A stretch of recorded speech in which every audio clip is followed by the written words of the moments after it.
Good morning, everyone. I'd like to welcome you all to today's joint hearing of the Senate Majority Policy Committee and the House Republican Policy Committee to focus on the future of AI innovation. We are here at the request of Senator Tracy Pennycuick, the chair of the Senate Communications and Technology Committee. Thank you, Tracy. We literally would not be here without you. And so the emerging technologies that we see in all sectors of the workforce, education, healthcare, transportation industry, all will be touched by this emergent technology. With that said, I want to recognize Representative David Rowe, the chair of the House Republican Policy Committee, for opening remarks and introductions. Mr. Chairman. Thank you very much, Mr. Chairman. It's very exciting to be here. This is a technology that I will admittedly know very little about. So I'm very excited to be here today. I have a lot to learn, and I know a lot of my colleagues are much more well-versed in the issue than I am. The conversation of AI has been a frequent one as we've been traveling on the House side talking about energy and the enormous energy demands that the development of AI requires. We have some very exciting projects in the Commonwealth, whether it's up in Columbia County with Amazon Web Services or down in 3 Mile Island with Microsoft. A lot of exciting opportunities, but those opportunities only come with affordable, reliable energy, which Pennsylvania has in abundance if we can simply capture it. So thank you very much, Mr. Chairman, for having us here today. Thank you. Senator Pennycuick. Thank you. Good morning, everyone. And I want to thank Chairman Argall and Chairman Rowe for having this policy hearing. AI is an exploding technology. I have spent the last 2 years educating myself on AI, and I still feel like I'm still learning every day. But I'm so glad to be here in Pittsburgh. Pittsburgh is emerging as the leader in AI. This is an AI hub, and I was here about a year ago, and I have to tell you, I was so impressed with the technology hub that seems to be here in Pittsburgh, and now we're here for the AI hub. And I see great things coming from Pittsburgh. I think we are going to be a national leader in AI right here in Pittsburgh, and I'm really excited to hear the testimony today. Thank you. Let me begin with the introduction of our members. Roman Kozak, Beaver County. Good morning, everyone. I'm State Representative Robert Ledbetter, representing the 109th District, consisting of all of Columbia County. Good morning. I'm Tim Twardzik. I represent the good people in the 123rd District of Schuylkill County. Good morning. My name's Marla Brown, and I'm from Lawrence County, District 9. Good morning. I'm Valerie Gatos, a state representative of the 44th District. My district encompasses the Pittsburgh Airport and the surrounding area, and I am delighted to be here. I spent 25 years in the private sector doing tech companies and investing in small startup companies, and I couldn't be more proud of our tech community here in Pittsburgh and looking forward to helping make better things happen, to draw more attention. And I'm on the Communications and Technology Committee in the House, which hopefully we will be able to do a lot of bipartisan stuff to help this community thrive. I'm Senator Tracy Pennycuick. I represent parts of Montgomery and Berks County, and I chair Communications and Technology. David Rowe. I have the privilege of representing the 85th Legislative District that covers Union, Snyder, Juniata, and Mifflin counties. Senator Dave Argall. I work with this guy in Schuylkill County a lot. Representative.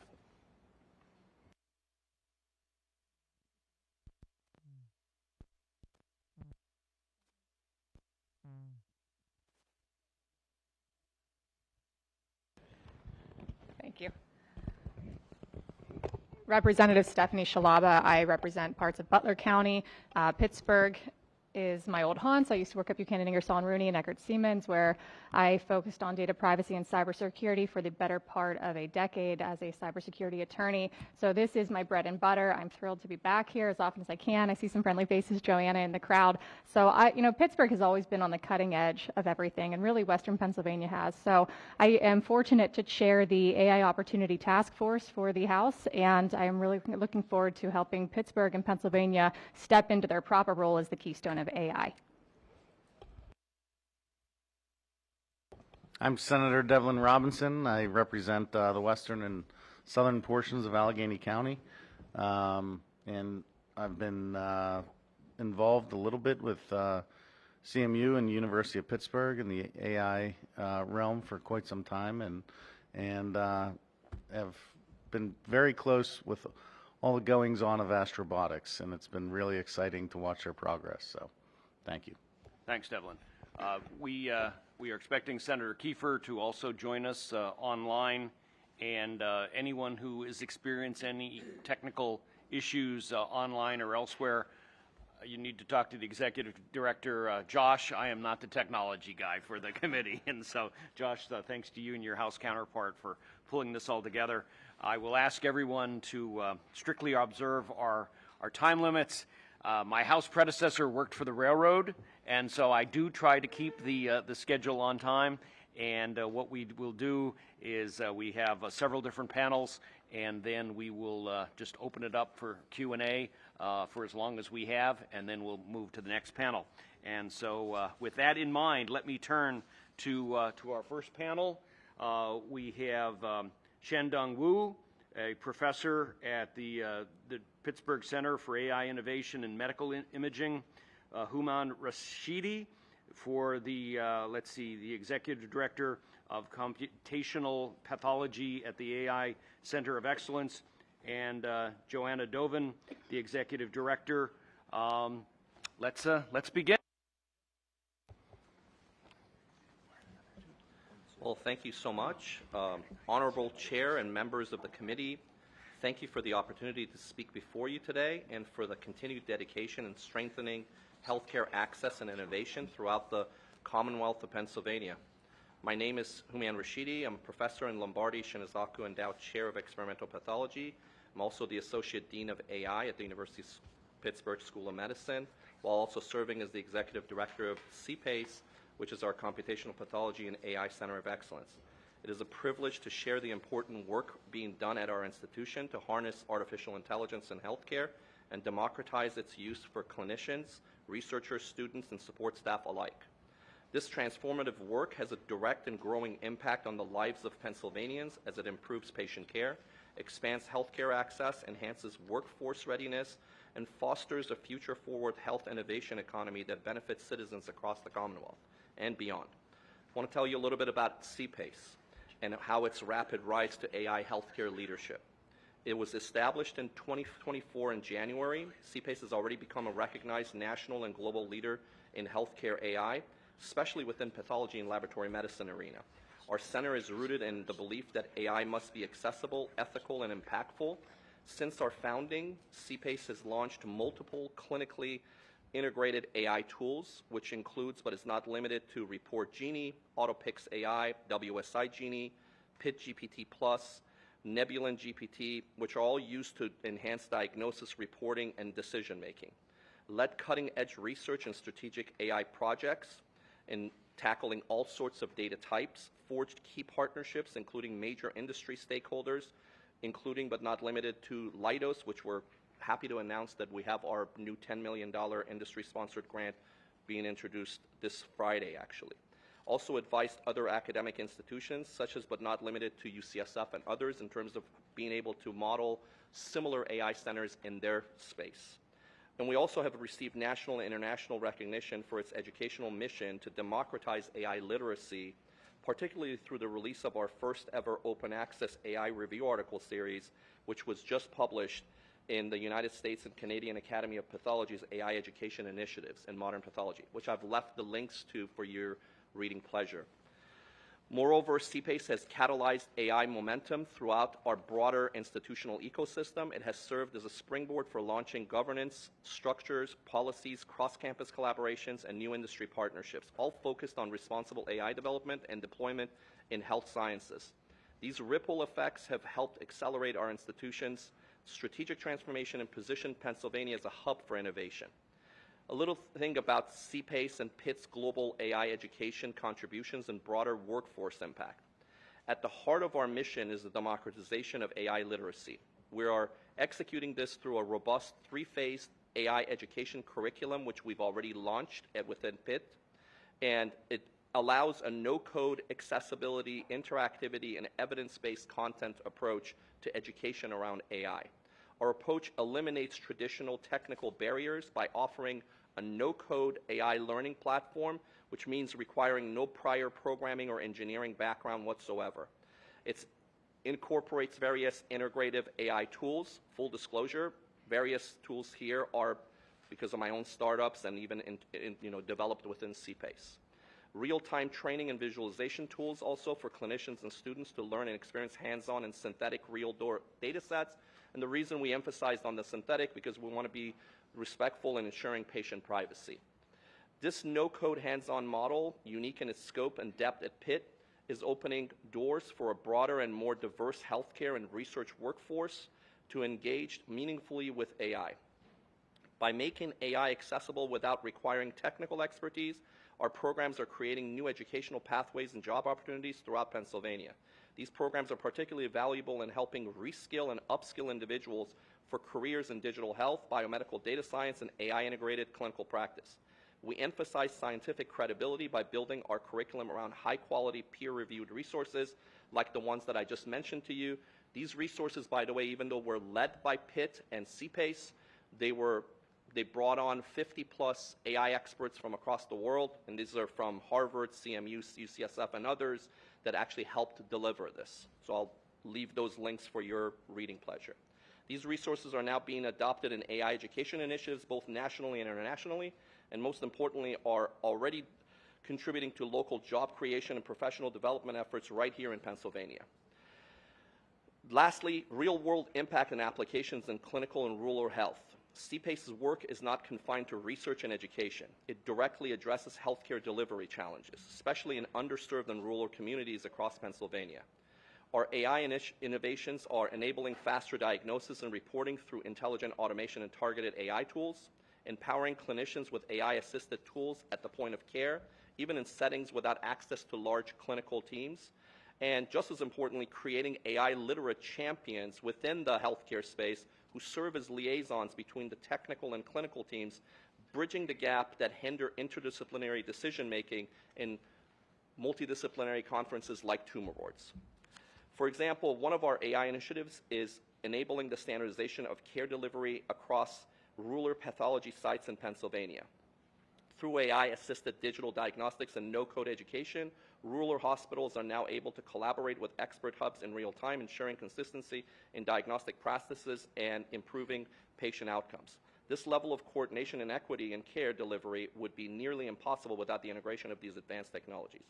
Our training and development models are designed specifically to empower healthcare providers and support staff across all geographies, unlocking potential and driving workforce sustainability in both urban and rural regions. And lastly, a call for strategic support and policy partnership with all respect from you all. To continue advancing this vision and scaling these impacts, we respectfully propose the following opportunities for legislative and policy support. Invest in AI education programs for healthcare workers modeled on our no-code, evidence-based, and interactive platforms that quickly upskill and expand Pennsylvania healthcare and life science workforce. By having that, you basically can bring on 99% of the folks who don't want to touch their terminal and do it in a no-code way. Support for the development and clinical integration of AI tools that reduce documentation burden, enhance diagnostic accuracy, and improve patient outcomes, especially for underserved populations. Provide targeted investments in rural healthcare AI infrastructures, including training hubs and pilot deployment of AI tools in community hospitals and healthcare centers in the Commonwealth. And lastly, funding AI innovation infrastructure at academic and medical centers to help accelerate Pennsylvania's leadership in digital health, biomedical AI, and computational medicine. These investments will allow institutions like ours to continue catalyzing research, commercial partnerships, clinical integration, and education that fuel economic growth and healthcare excellence statewide. In conclusion, we believe AI is not the future, it is current and an urgent necessity. At CPACE and the University of Pittsburgh, we're laying the foundation for a future where AI is usable, ethical, and impactful for all. The Commonwealth of Pennsylvania has the opportunity to be the forefront of this transformation, as you guys had all mentioned. With your support, we can continue building a model that empowers clinicians, support innovation, improves care quality, and ensures that no community, urban or rural, is left behind. On behalf of CPACE, our School of Medicine, and the University of Pittsburgh as a whole, and our growing ecosystem of AI champions, I extend my deepest thanks for your time, your partnership, and your leadership. Thank you. Thank you, Dr. Rashidi. Ms. Dovin.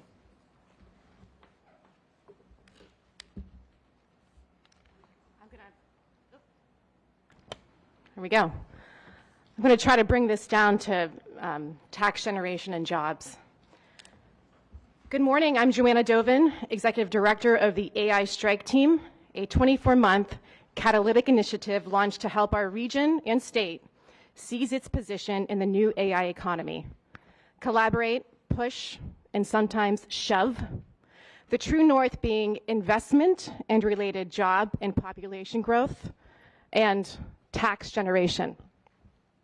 So what is the new AI economy? It's not just a new industry, it's a new epic defined by massive innovation cycles that demand reindustrialization, resilient supply chains, and very deep resource collaboration. This economy is powered by graphic processing units, GPUs, also known as compute, and the silicon chips behind them. These engines are like trillions of mini brains operating and talking to each other in real time. They require advanced infrastructure, hardened environments, and access to power at a scale that eclipses industrial booms of the past. This is not fake news. This is not hypothetical. This is real. And economic reshuffling is already underway. For the first time since the 70s, so over 50 years, Barron's reported last weekend that heartland states are now outpacing the coastal states in economic growth. Just let that sink in. So why? From affordability to climate resilience, land, power, and a will to grow, many of these states have what is needed now in this new epic. Some built strategies rooted in their existing assets. Some looked at where the puck was going and created new markets. But all of the winning states rolled out the red carpet for investment and removed the friction that too often delays innovation and related job growth. I'm talking white glove service. A few examples. In Tulsa, Oklahoma, a coordinated strategy around drones brought together R&D, advanced manufacturing, and real-world testing. The result? In a 4-year period, 2000 to 2024, 5,000 new jobs, 12% population growth, because energy begets energy. There's a flywheel effect. When things start happening, there's FOMO. New industries enter. More jobs get created. And for your, I think for what you care about most, you're going through a budget process right now. You're thinking about tax generation. In Tulsa, in a 1-year period, $1 billion in new annual tax revenue was driven by this industry. State and local taxes, paid taxes. In Columbus, data centers alone have brought in $931 million in local and state paid taxes last year. That's up 43% from the year prior. It's set to get up even higher in 25. I was in Monterrey, Mexico last week for the Global Institute on Innovation Districts Summit, where I spoke on a panel about the new AI economy. Next to me was an individual from Arizona. He works for the governor, and he's running economic policy. And he commented that the TSMC semiconductor facility there, $156 billion of investment, right? But it's still moving. That they're in budget negotiations. The sales tax projections far outpaced revenue assumptions, and they can't believe it. They're now able to negotiate better and to invest more. This is the new reality. The economic maps are being redrawn in real time, and the places that focus with speed, and the places that move and focus with speed will win. But I want to be clear, this moment isn't just about infrastructure or even about economics. It's about sovereignty, it's about security, it's about our children's future. It's about whether America and its allies will outpace China in the AI arms race, whether we will define the future of the internet, of warfare, of medicine, and let's be honest, of humankind, or whether it will be defined for us. At its core, this moment is about innovating and commercializing AI technologies at scale in the metros and states that produce AI products people want, like healthcare tools, and products the world desperately needs, security. And in this context, Pennsylvania is exceptionally well positioned to lead. Consider where the investment or capital is going right now. In 2024, defense and healthcare AI saw 30% year-over-year growth, two sectors where we already have legacy expertise and potential unicorn companies right here.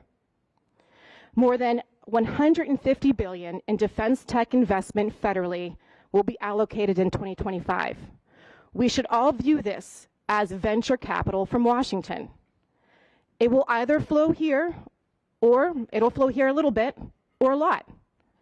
PA already ranks number 7 nationally in DoD contract allocation. We have a strong legacy here. So this is a moment of obligation. AI is the new steel.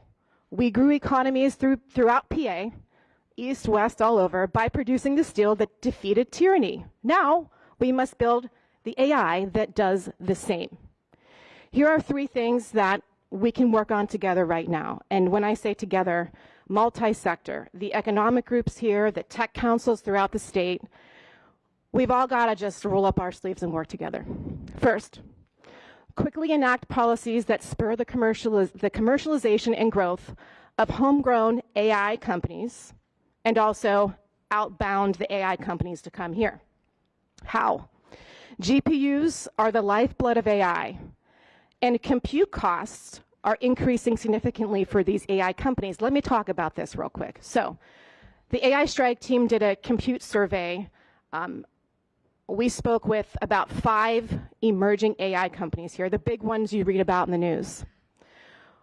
We are in the age of agentic AI. What this means is we've been training large language models, requires a lot of compute for that, a lot of AI infrastructure, and now we're flipping the switch to AI deployment. This requires 100 times more compute. That is why when we talk about data centers and infrastructure, we're going to need more and more and more. So for an AI company to grow and scale, they need, number 1, people, right? Very smart people, and by the way, they're here. And number 2, access to these GPUs. Not just access, they have to pay for them.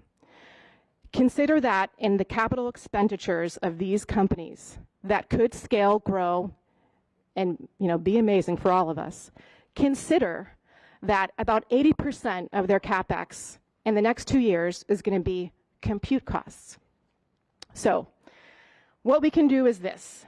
We can connect the data centers that are being built in Pennsylvania, powered by our natural gas, right, with powering the innovation economy by discounting compute for homegrown companies or companies who move here.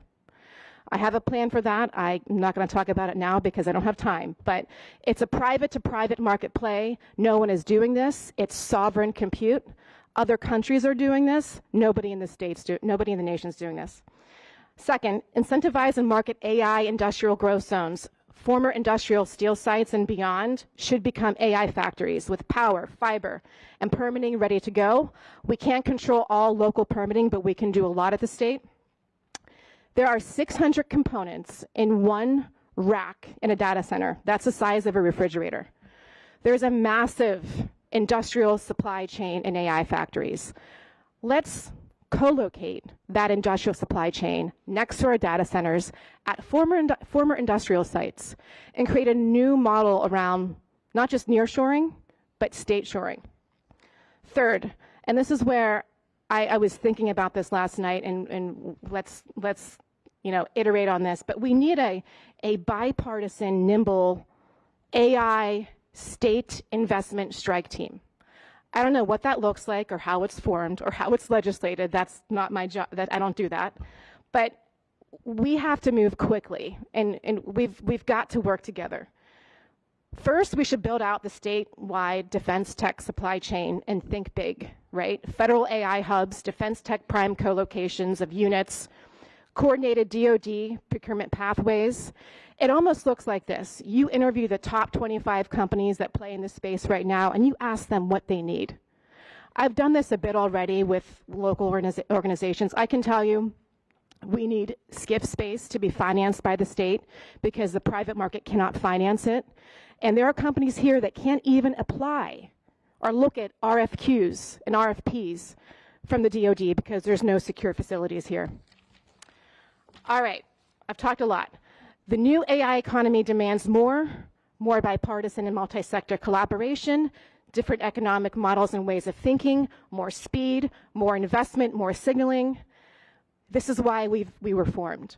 We're acting as shock absorbers in this wild time in our history, and we're here to help collaborate and push.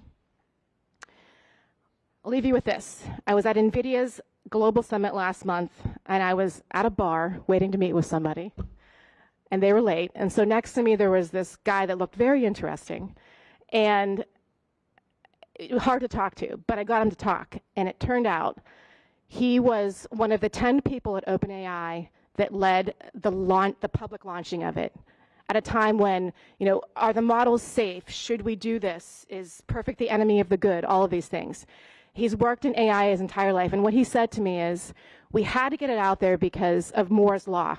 Innovation would just keep innovating, because here's what AI is going to do. Without blinking, he said, our kids may never know the word cancer. That's the pace we're moving at. That's the scale of human ingenuity, and that's the scale of the opportunity that we all must meet together. Thank you. Wow. Joining us online, Professor Wu, would you please begin?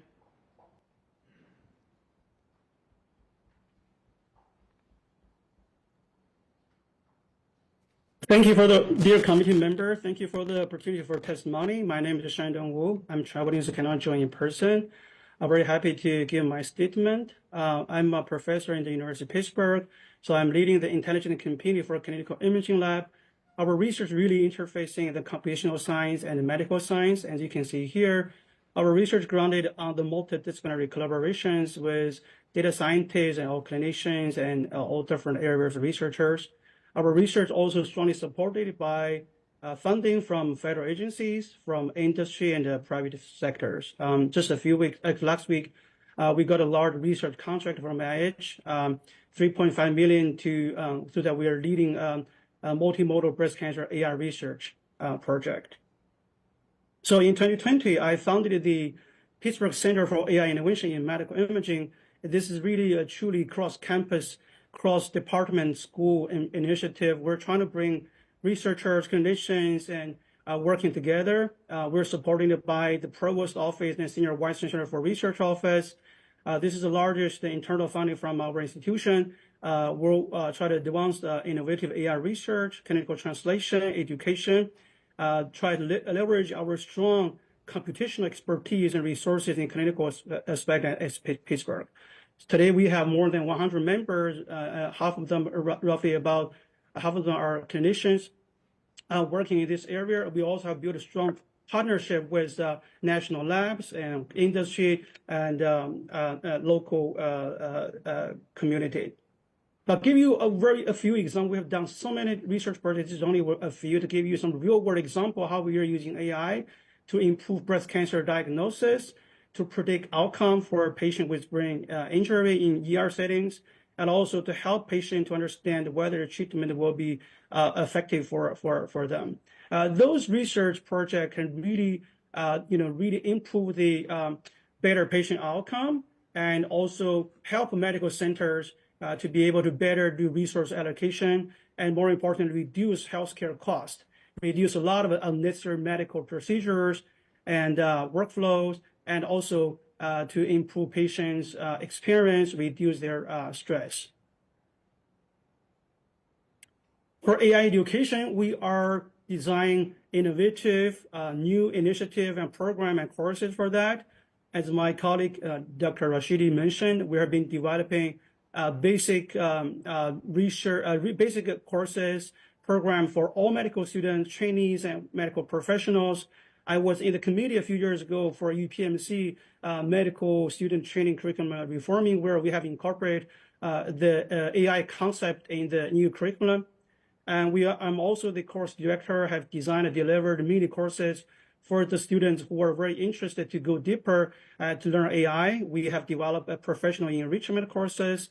In the campus-wide, I'm leading teams to develop a certificate program and degree program These are out of School of Health and School of Medicine area, but in a cross-campus area, we're trying to really bridge the medical, computational science, engineering together, design some new educational program.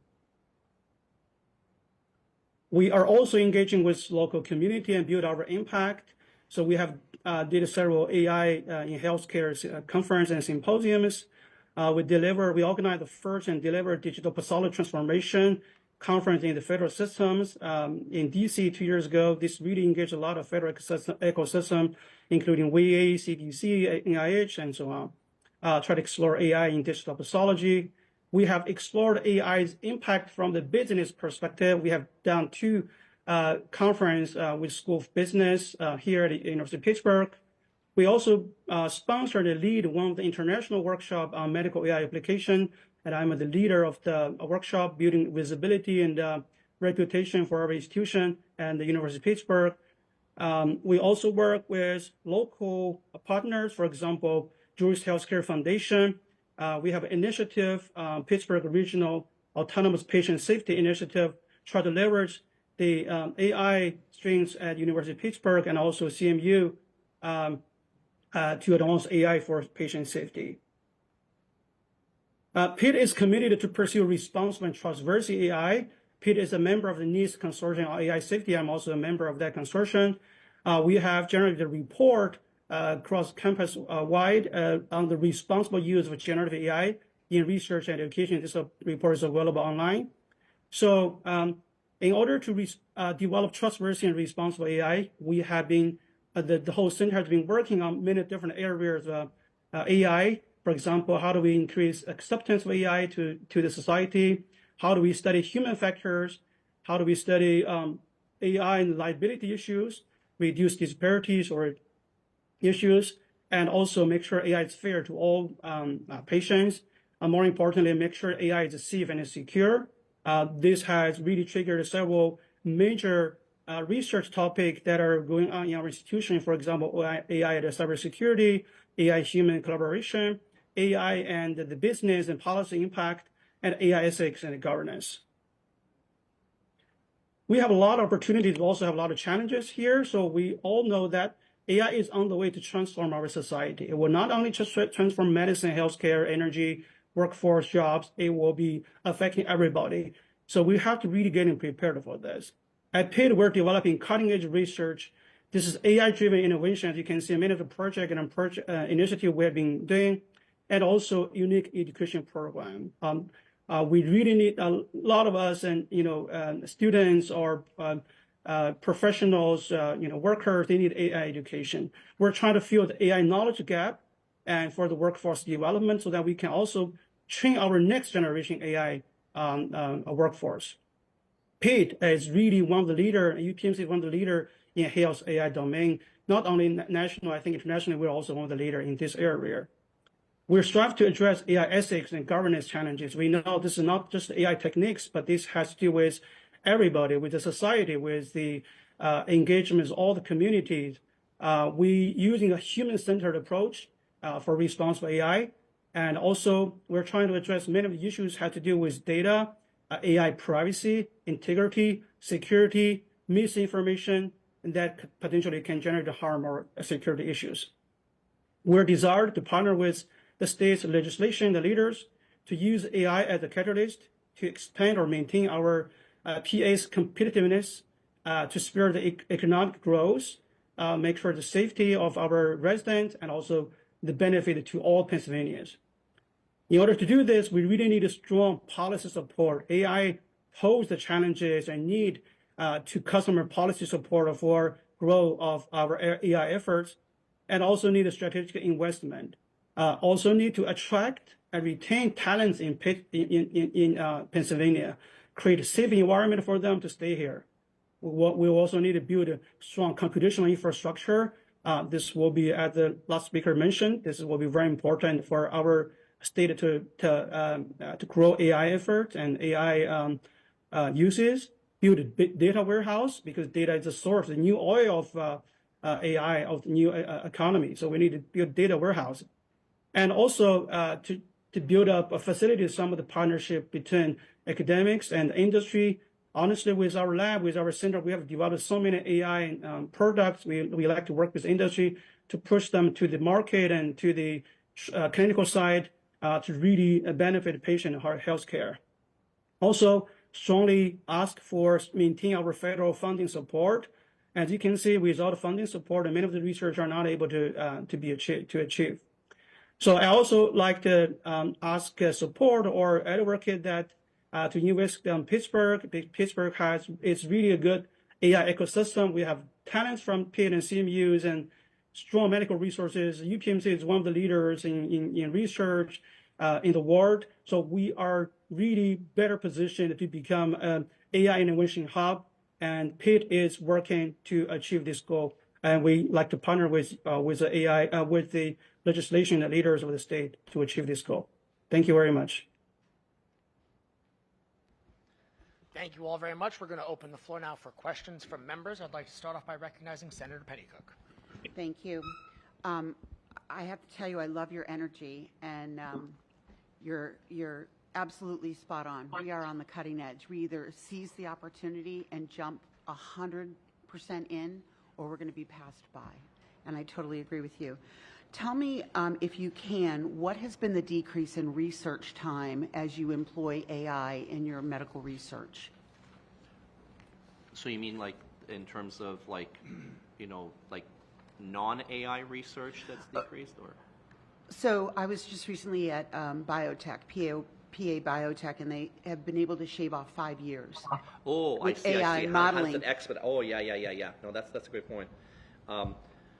So yes, I mean the future of research.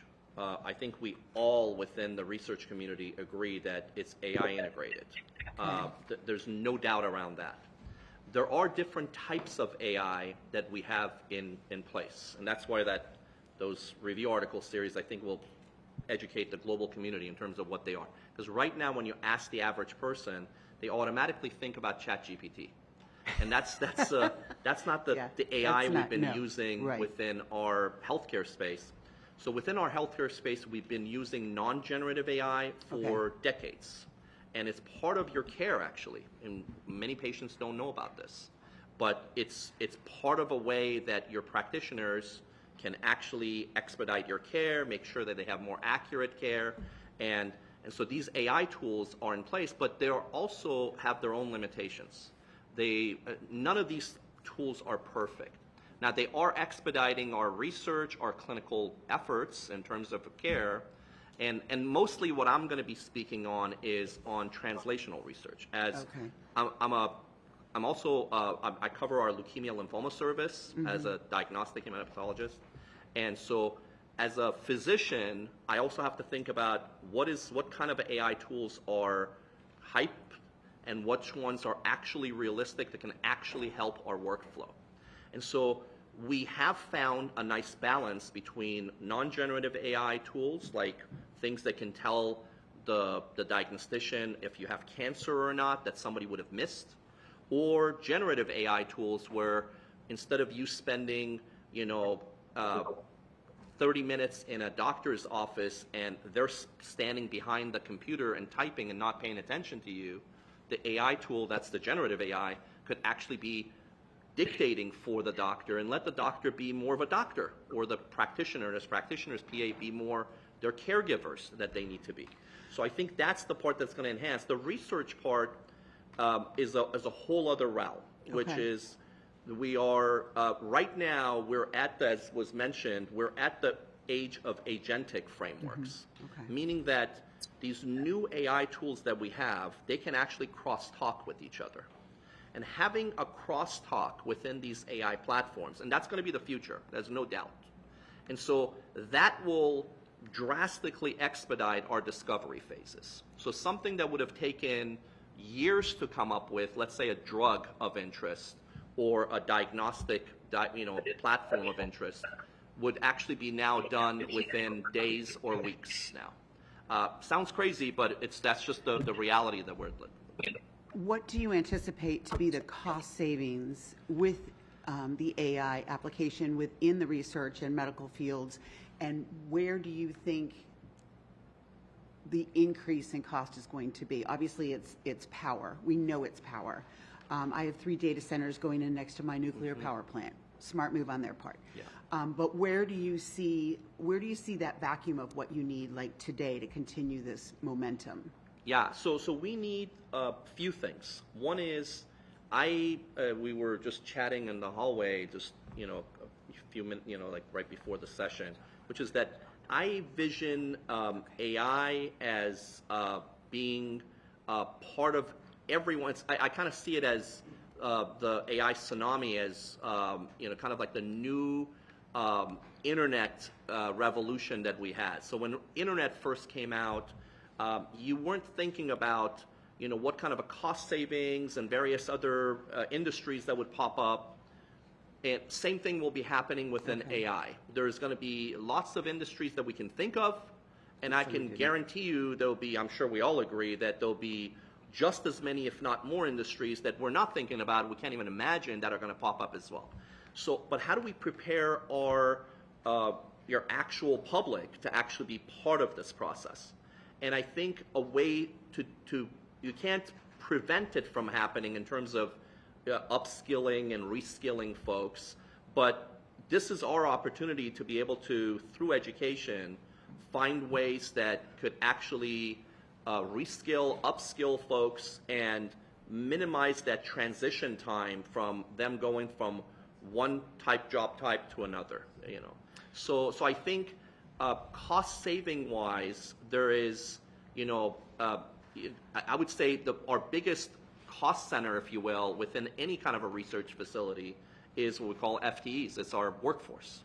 Okay. And so if we are using AI to expedite the workforce, and we have more of them through education, that alone is going to be the biggest cost saver in terms of what we're going to do. So yeah, the initial investment may seem kind of like necessary, but a reasonable investment to actually tackle. But what it's going to actually spit out is going to be tenfolds and as an ROI and return on investment. So I think there's the cost saving from a standpoint of people standpoint. Thank you. Dr. Wu, you have your hand up. Would you like to add something to that? Yeah, to add a few points. I think research-wise, with AI has become more a mean tool and engine for many of the researchers, even they're working on different fields in the medicine and healthcare. So it's going to be really have some transformative power to make our research more efficient, make some of the products will be more, maybe quicker and reduce a lot of the cost. For example, drug discoveries. Nowadays, we do a lot of virtual clinical trials. You don't really need to do very expensive trials like you did traditionally. So these are going to be really have a lot of power for the changes. In terms of saving costs, and I also agree that I think there will be workforce, impacting the workforces. With AI as a tool, people can do things much, better and more efficient, because AI can do 2 things in the healthcare domain. Really, one is to make our work more efficient. We call it workflow AI. It makes things easier, make clinician time, make their work quicker, so they have more time to do other more valuable work, and also make some of the work we call interpretive AI to make things more accurate, better, reduce patient burdens on that. So these are and also provide some new information that is currently not available, because by looking at the data, the power of the data, we are able to get new information to support our decision making for the clinicians. So yeah, I just want to add on this, and also because AI now, the boundary between subjects, between the different disciplinary departments or different research areas is weakening that boundaries. Everything's coming to AI, the NG, and I can tell you one of the conference that I attended this year early, 70% of the paper from different fields self-identified AI-based work. So really, it's all driven by AI right now, even though they're from different areas. So some of the things that I talked about today not only apply to healthcare and medicine, but it can be applied to other areas as well. So just want to add on that. Thank you all very much. We'll turn to our second panel. Also note we've been joined by Representative Nelson and Representative Mostello. Thank you. All right, our second panel will begin with our host, Dr. Andrew Horchler, the Chief Research Officer here at Astrobotic, Christopher Martin, the Senior Director of the AI Hub at BNI, and Dr. Bruno Abreu, the Deputy Scientific Director at the Pittsburgh Supercomputing Center. Dr. Horchler, you would begin, please.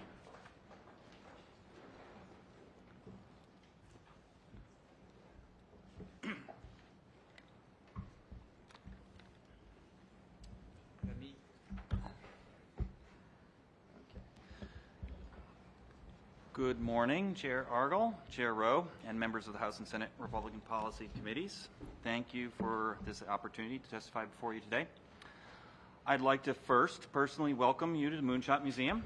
Moonshot was co-founded as an independent 501(c) nonprofit in 2022 to inspire young people to find their place in the future of space exploration through innovative exhibitions and programs fueled by space, science, engineering, and the arts. As you can see, Moonshot looks right into the clean room at Astrobotic and provides students the opportunity to see real lunar spacecraft under active assembly. No other museum in the world offers public such direct exposure to the 21st century space industry, of which the Commonwealth is increasingly playing a leading role. I represent Astrobotic, an aerospace company founded right here in Pittsburgh in 2007. We're the largest NASA contractor in Pennsylvania and a major logistics and infrastructure provider for America's return to the moon. Our company has 240 full-time employees with locations here in Pittsburgh and Mojave, California. We were founded to make space accessible to the world, and to that end, we are pioneering space robotic services that launch customer hardware on suborbital rocket test flights before they fly in space, land customer payloads on the moon aboard our robotic lunar lander delivery vehicles, and power customers to operate continuously on the moon using our lunar surface power grid infrastructure. In 2024, we launched the first American commercial spacecraft to operate at lunar distance, which was the first mission for NASA's Commercial Lunar Payload Services initiative. Our next lunar mission will launch our larger Griffin lander to the south pole of the moon in late 2025 and is the vehicle being assembled here in the clean room today.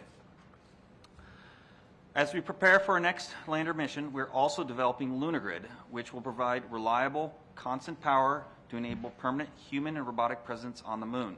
This is critical infrastructure for American space leadership. In fact, LunarGrid is planned for deployment in the late 2020s, and I invite you to tour some of the hardware being developed for LunarGrid on display here in the Moonshot Museum.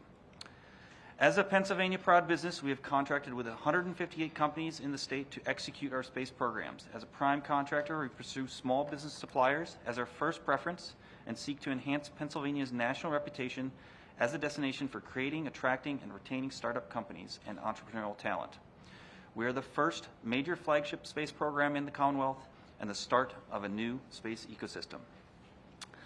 It is with that vision in mind that I'm pleased to speak today on the importance of artificial intelligence in space. AI is not just a tool, it is a force multiplier for space missions. It empowers spacecraft, landers, and rovers to make decisions in real time, safely navigate uncharted terrain, and make better use of limited communications and commuting resources in space. With onboard intelligence, robotic spacecraft can make faster, better-informed decisions in the space environment rather than waiting for ground controllers. This saves precious communications bandwidth for more science, exploration, and commercial activity, and speeds up operation times for assets like lunar landers, rovers, and satellites. Simply put, AI saves time and money in space. In Astrobotic's case, we're developing two immediate applications for AI that are making our missions smarter and cheaper. First, precisely landing on the moon without GPS while avoiding rocks and craters at the touchdown site requires complex coordination between lander systems. These robotic systems must do the job of Neil Armstrong when he safely landed Apollo 11. Astrobotic is developing AI-powered sensor solutions and software to match images during landing to a map of the lunar surface and detect and avoid hazards at the landing site. These sensors employ trained neural network models to perceive and reliably interpret the terrain, ultimately ensuring mission success. Second, our upcoming small rover that will fly aboard the Griffin lander to the lunar South Pole at the end of this year will demonstrate onboard AI software for rover operations. This system will enhance the mobility and autonomy of planetary rovers by providing operators in Astrobotics Pittsburgh Mission Control Center with responsive and intuitive feedback to make rapid decisions in one of the harshest environments we've ever operated robotic systems. Modern AI systems are powered by state-of-the-art computing. In space, AI software requires specialized hardware for reliable operation in the space environment. Astrobotic is developing next-generation space computing solutions to enable efficient deployment of neural networks and machine learning models on orbiting spacecraft, planetary landers, and rovers. As a company headquartered in Pennsylvania, we are proud to be part of a thriving regional ecosystem advancing this critical field. Institutions such as Carnegie Mellon University, the University of Pittsburgh, and numerous private sector leaders have established the Commonwealth as a hub for AI innovation. We're also glad to be part of the Keystone Space Collaborative, a nonprofit championing the $2.9 billion space industry across Ohio, Pennsylvania, and West Virginia, and supporting a growing network of companies advancing cutting-edge AI. In closing, I applaud the committee's interest in supporting AI initiatives that put our Commonwealth and our nation at the leading edge of innovation. Astrobotic stands ready to be a partner in keeping Pennsylvania a leader in AI. Thank you. I look forward to questions. Thank you. Mr. Martin. Good morning, Chair Argyle, Chair Rowe, Senator Pennycook. I appreciate the opportunity to be with you today. I also want to thank very much the Astrobotic and Moonshot teams for hosting us in this amazing and inspiring facility that we have here today. My name is Christopher Martin, and I have served as a Senior Director at BNY's AI Hub, based right here in our Pittsburgh office. BNY is the nation's oldest bank. We've been an integral part of downtown Pittsburgh for more than 150 years, ever since Andrew Mellon founded what would become Mellon Financial, which was eventually merged with BNY in 2007. For more than 240 years, BNY has partnered alongside clients, putting our expertise in platforms to work with them to help them achieve their ambitions. Today, BNY's Pittsburgh office, one of our largest in North America, serves more than 500 regional clients, including state and local governments, pension and mutual funds, labor unions, endowments, and individual investors. We have a different business model compared to a traditional retail bank. Our core business is to provide custody and other financial services to governments and institutions, not consumer banking. As we've heard a lot about today, AI is not a new concept. It has certainly been around for years, and now recent technological advancements have paved the way for exciting new applications, not least of which going to the moon. At BNY, AI enables us to process vast amounts of data, identify difficult to discern patterns, and make better decisions more quickly. This allows us to drive better outcomes for our clients and make financial markets more resilient. Our journey with AI is about delivering tangible outcomes, providing more value to our clients, and simplifying our processes to stay ahead of the curve. To do this, we're investing in AI research and development, collaborating with fintech companies, seeking the best talent, and upskilling our workforce to work effectively with AI systems. To facilitate that, we started our AI Hub in 2023 with a small team of high-performing, multidisciplinary individuals, and now, as a result of those efforts, have more than 40 AI solutions in production. Let me share two examples. First, we use artificial intelligence for liquidity management to help forecast cash balances and enable more efficient use of daily reserves for BNY and our clients. This enhances our risk management and operational efficiency and allows our clients to manage their money more effectively. Second, we use AI for predictive trade analytics to provide near real-time trade settlement insight, helping clients identify settlement risks early and take action to mitigate potential late settlements. In exploring potential uses of AI, we believe that governance and risk management are paramount. We develop and deploy AI within a robust governance framework, including comprehensive oversight of the models we use. Pennsylvania plays a significant role in shaping BNY's future. Pittsburgh is a prime location to attract and grow top talent with proximity to excellent educational institutions and a deep talent pool. That's why BNY is making investments to power the future of finance on a global scale from right here in Pennsylvania. BNY is a major recruiter from top universities, including Carnegie Mellon University, which I'm proud to call my alma mater. Notably, we have been involved with their Masters in Artificial Intelligence Innovation program since its introduction. We sponsor the program's annual capstone competition, where our leaders mentor students on projects that deliver real-world outcomes. This is just one example of how BNY continues to be one of the leading recruiters of AI talent in the Pittsburgh area. Beyond CMU, our talent pool also includes other great universities like Pitt, where BNY is a top recruiter of graduates, Duquesne, and Penn State. This year, BNY will bring on 269 interns and provide roles for 224 graduates in our analyst program in Pittsburgh alone. BNY will continue to invest in Pittsburgh over the next several years, both through these invaluable partnerships with universities and by creating a world-class downtown campus at our 500 Ross Street location. Hopefully this is very clear. BNY is fully committed to Pennsylvania, and we are keenly focused on bringing the next generation of talent into BNY and on our AI journey. As the committee considers how to best promote AI innovation in Pennsylvania, we would encourage you to prioritize policies that do three things. First, attract and retain Pennsylvania graduates in the state after graduation. This is critical for companies like BNY that have invested in early career talent. Second, cultivate a vibrant AI ecosystem in southwestern Pennsylvania. This helps traditional industry stay competitive and promotes local talent. Finally, we can promote a vibrant and safe downtown Pittsburgh, which BNY is committed to and where employees, clients, and partners want to live, work, and play. In conclusion, the successful integration of AI into financial services requires innovation, education, and investment. We look forward to working with you to ensure that AI is developed and deployed in a way that benefits everyone, with our region playing a leading role in shaping the future of this exciting field. Thank you very much. Thank you. Dr. Abreu. Honorable Chair, good morning. Good morning, representatives, senators. It's a great pleasure to be here with my fellow panelists. Thanks for inviting me. So I'm Bruno Abreu. I'm the Deputy Scientific Director of the Pittsburgh Supercomputing Center, and what I'm going to try to do in the next 5 minutes or so is tell you what do we do and how do we fit into your mission of innovating with AI in the state of Pennsylvania.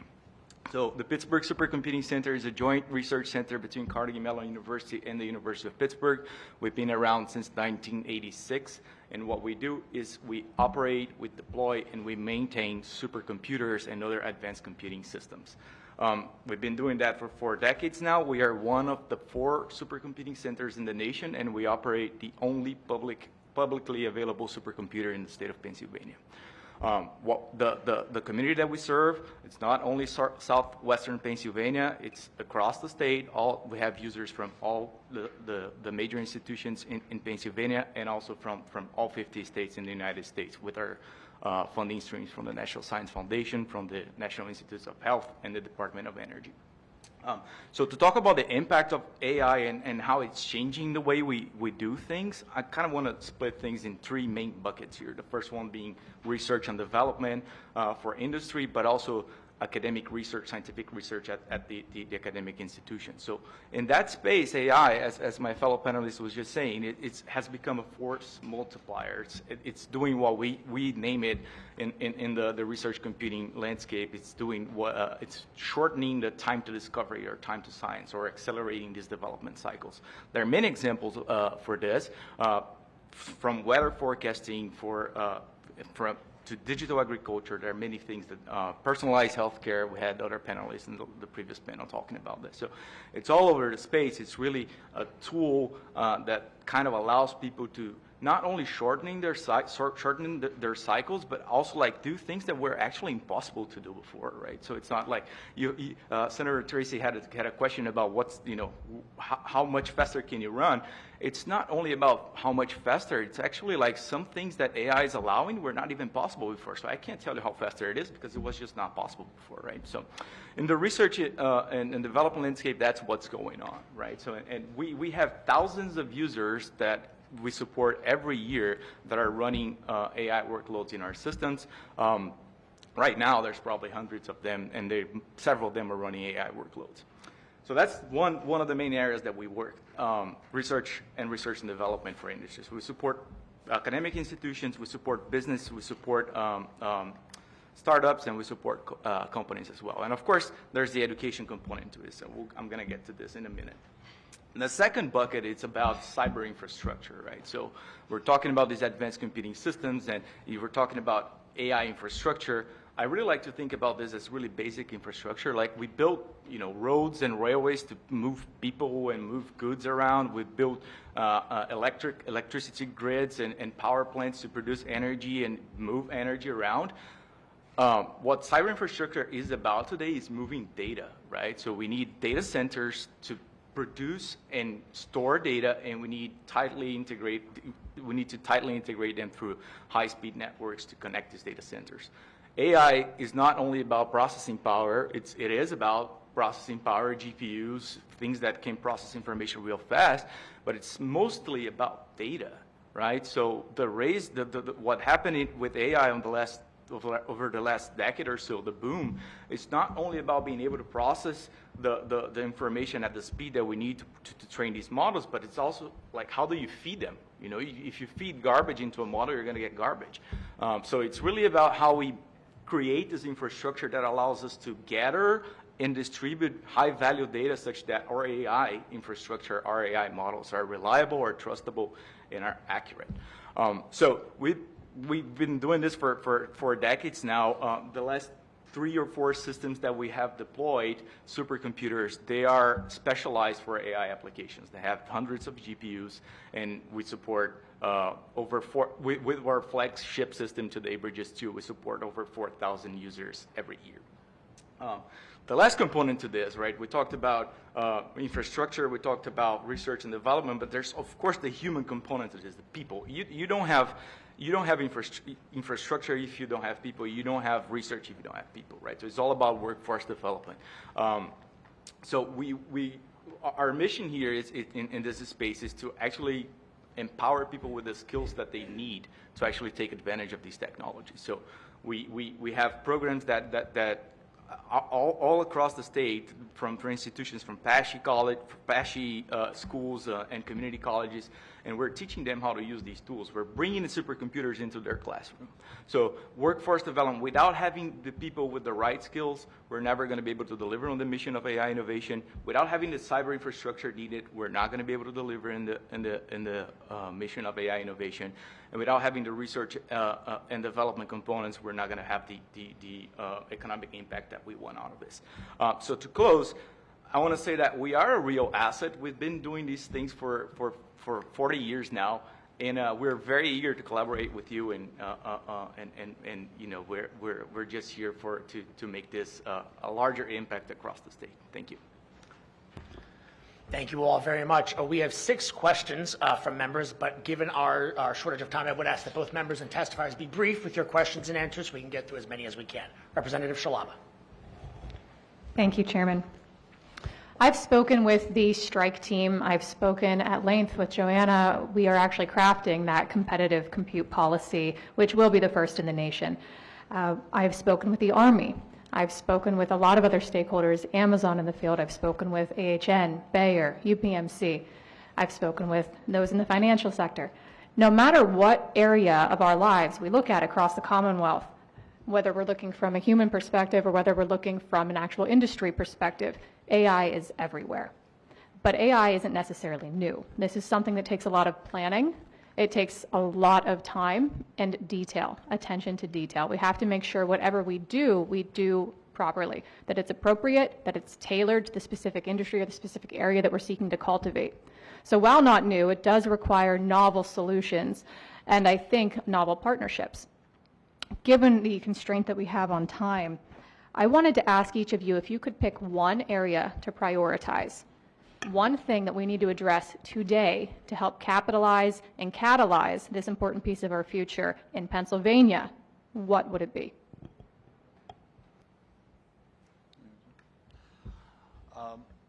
One area certainly is ensuring a good business environment for the commercial industries of all types that want to make their home here in Pennsylvania through tax credits or other means, and certainly ensuring that workforce that we need, that is critical, you know, the tech workers who are going to be in this area, whether they're managing data centers or doing the AI research or in healthcare or engineering, they want to call this home.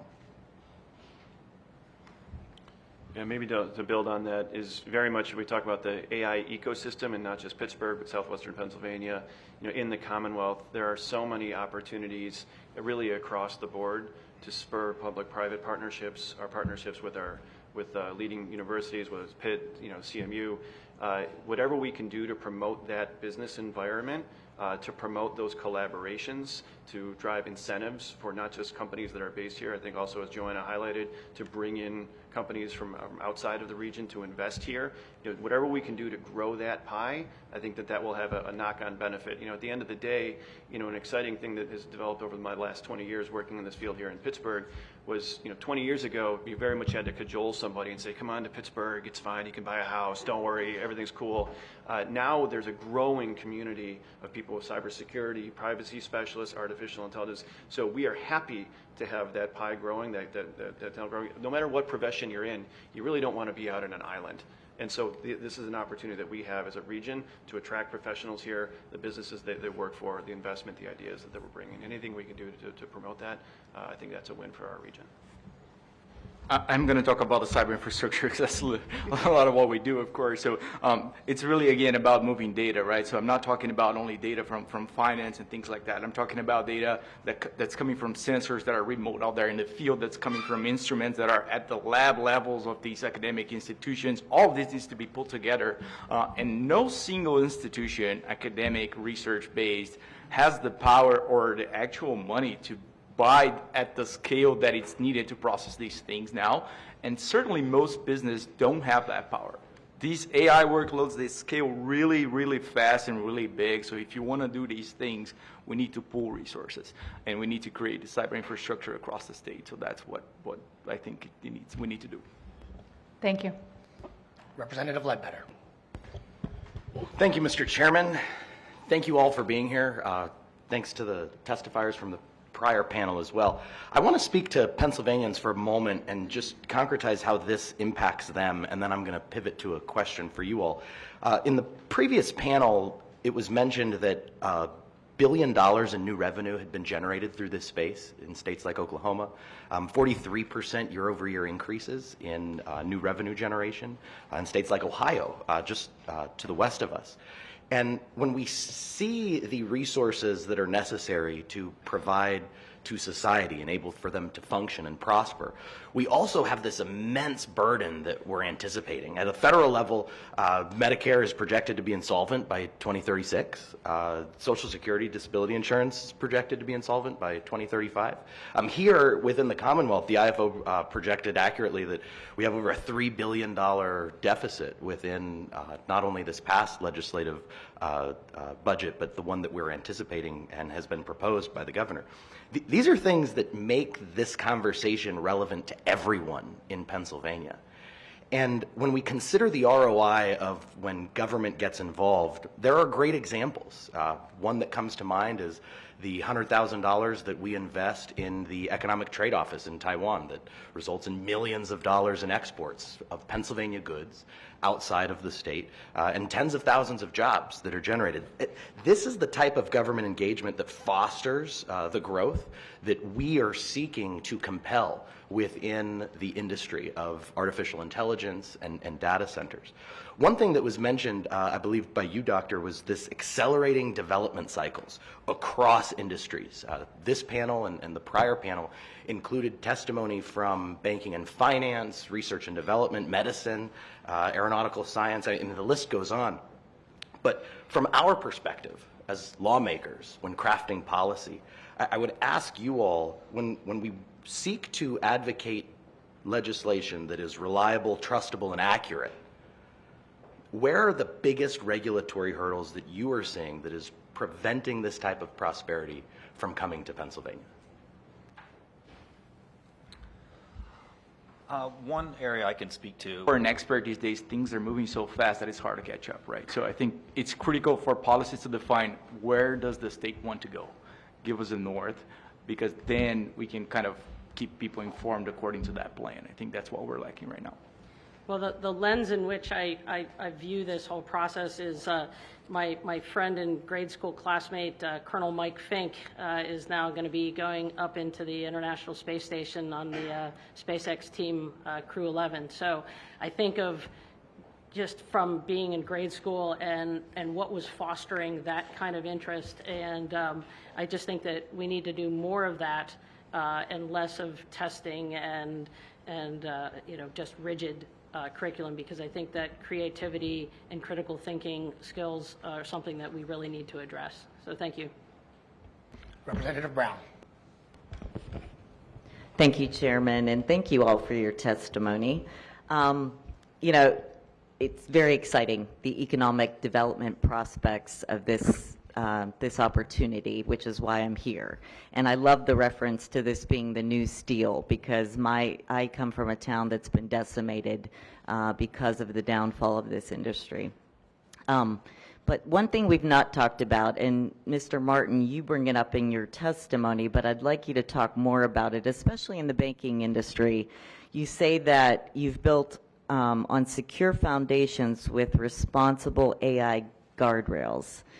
Talk to us, because I know, you know, from my constituents' perspective, AI is a scary thing, and we want to know that there are safeguards in place.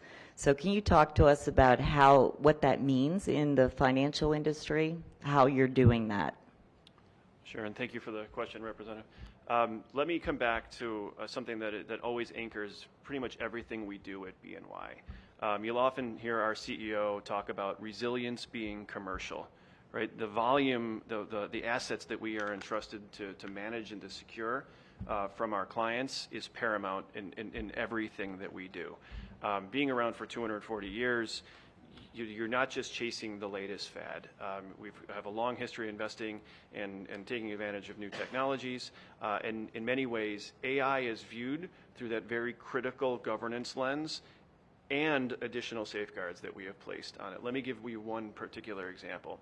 No matter if you would like to undertake an AI effort at BNY, the very first thing that is expected is you go through an analysis of the data that you would like to use to ensure that it is appropriate that you use that data and how you're going to use it as well. I won't get into all these details about different AI models and all this kind of stuff, but there's different consequences, shall we say, potential consequences depending on the type of AI that you would like to apply.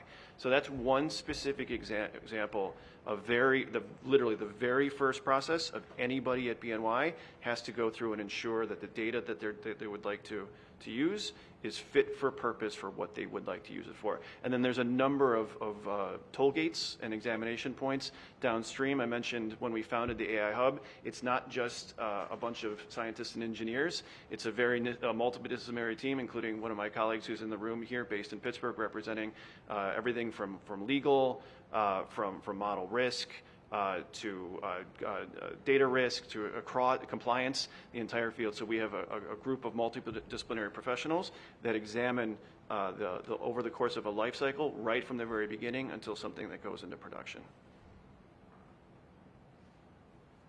Does that answer your question? Yes, thank you. Thank you. Now we'll appreciate this panel. We'll turn to the next one. But Dr. Hortler, I just need to note that I'm sitting here and I've noticed your museum. Is there anything in this city where the primary colors are not gold and black? You guys think of everything. Thank you very much. We're about to be joined by Matt Smith from the Allegheny Conference of Community Development, one of our colleagues from a previous decade in the House and Senate, and also Ken Zapinski from Pittsburgh Works Together. Mr. Smith, if you would like to begin, and to be followed by Mr. Zapinski. Mr. Smith is online.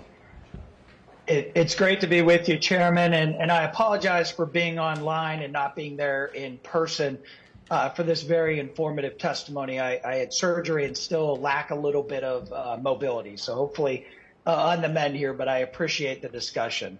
I think, it's an honor for me to be here as the Chief Growth Officer of the Allegheny Conference on Community Development and see so many of my former colleagues and provide this testimony regarding the future of artificial intelligence innovation and its potential, most importantly, I think, for positive economic impact and economic growth in southwestern Pennsylvania. And I think the committee, has really seen this morning the full breadth of our strengths in the Pittsburgh region. Two R1 research institutions, you see the commercialization with companies like BNY and Astrobotic, and then you also see the ecosystem leaders, Joanna Dovin from the AI Strike Team. And on that note, we really have a unique, we always call it our secret sauce in Western Pennsylvania. We have a unique degree of collaboration, and we have a lot of organizations involved in this very same issue who are collaborating to move public policy, move economic growth, from the Pittsburgh Robotics Network, the Pittsburgh Tech Council, the AI Strike Team, as I mentioned, CMU and Pitt, RIDC, and of course the Keystone Space Collaborative.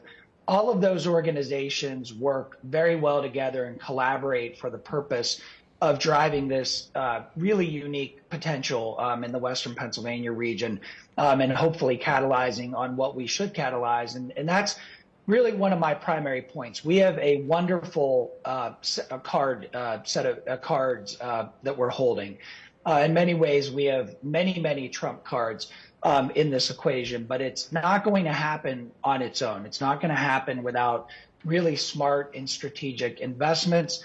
It's not going to happen without thoughtful public policy, whether that be at the state level in the discussion today, or certainly at the federal level. And I think that's a really key point that I'd love for everyone to take away.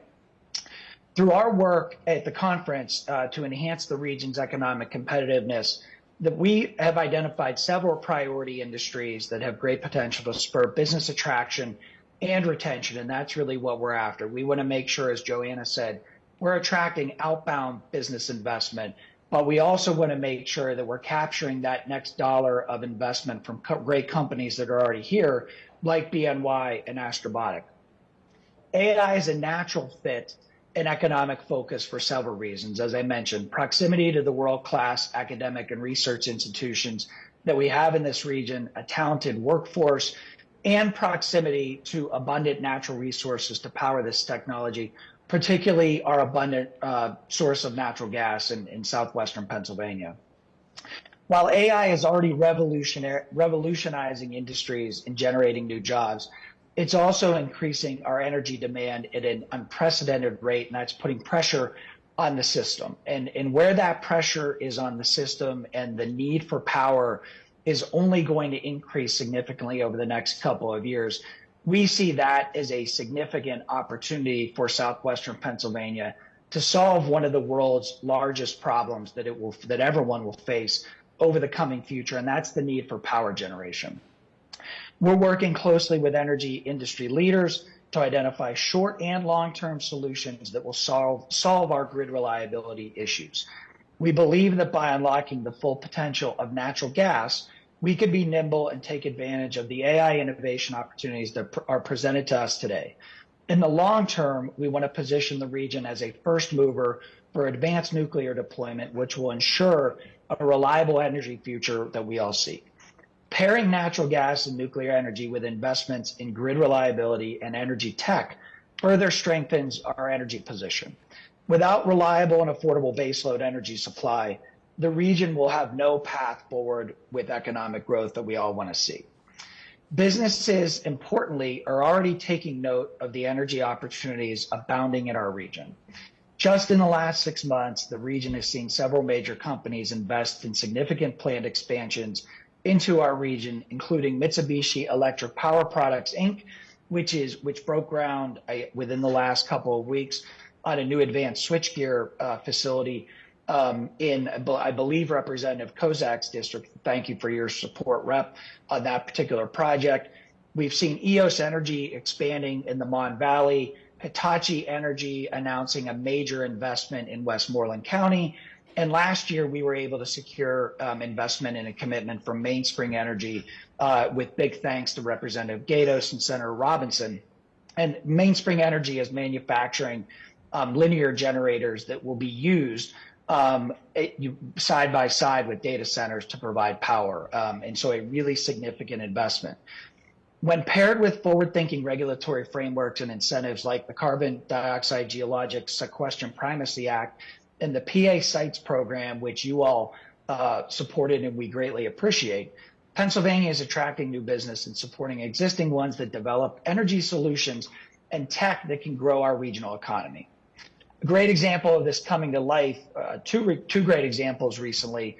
One is the recent announcement of the largest gas-fueled power plant in the United States at the Homer City Generating Station in Indiana County. This project was designed to leverage pre-existing infrastructure in our region's natural gas to capitalize on the energy demands to power AI and cloud computing applications that Joanna talked about earlier. Another recent win for Southwestern Pennsylvania comes from a very unique strategic alliance that was actually announced last week between Liberty Energy, Imperial Land Corporation, and Range Resources to support the development of a power generation facility within the Fort Cherry Development District in Washington County that is dedicated specifically to meet the demands, the energy demands of data centers and other high-end energy users. Important point about that particular project, and something that comes into play where policies that might not ordinarily seem directly related to this issue are actually supporting this issue. That development district was in large part unlocked through critical transportation infrastructure investments that were brought to bear through Act 89, which many of you supported and I supported about 10 years ago. And so even when we're talking about infrastructure investments like that, we're doing so with an eye towards leveraging our energy future and our AI future. There's more growth to come if we harness the AI boom to our competitive advantage. And as Joanna said, we are in a competitive race right now, not only with other states, but with countries around the globe to be a leader in this space. The Pittsburgh region is perfectly positioned to be a global center of excellence in this space, but we must be vigilant with that competitiveness. By creating healthy host conditions for business investment, which we've seen you all and your colleagues in the General Assembly make in recent years with the phase down of the corporate net income tax rate, increasing the cap on NOL deductions, permitting reforms, which is absolutely critical path and very front and center for these projects, we can unlock the economic and energy benefits of data centers. We must take a proactive approach and align policy with this opportunity. This means continuing the pro-growth policies this caucus, both on the House and Senate side, have championed, paired with new and flexible business attraction tools, many of which Joanna touched on, that can react at the speed of business. And that's a really important point here. Every single one of the projects that we've worked on in this space require three things: speed, energy, and sites. All of those things must move in conjunction with each other. By integrating data centers and leveraging energy opportunities like advanced nuclear and our robust natural gas supply into our energy strategy, Southwestern Pennsylvania can be a global leader in energy innovation and at the same time solve grid reliability issues. Thanks again for the chance to testify today. Thank you. Good to see you again. Mr. Zapinski. I'd just like to start by saying Matt and I did not coordinate our comments together. And so when you hear mine, don't think, oh, I've heard this before. Take it as an underscore of how important it is what he had to testify to and what I have to testify to. My name is Ken Zapinski, and I'm Director of Research and Public Policy for Pittsburgh Works Together. We are an alliance of business, organized labor, and economic development representatives whose goal is to grow jobs in the industries that are at the foundation of our economy: energy, manufacturing, and construction. These sectors provide the basis for our modern way of life, and they also represent the best path forward for economic opportunity and stability for the greatest number of Commonwealth residents. The AI and data center phenomenon is a perfect example of this. The AI jobs themselves may go to PhDs and keyboard wizards, but it all starts with something far more fundamental and industrial, from skilled tradesmen and women building and operating the plants that provide enough electricity to power all the computers and algorithms.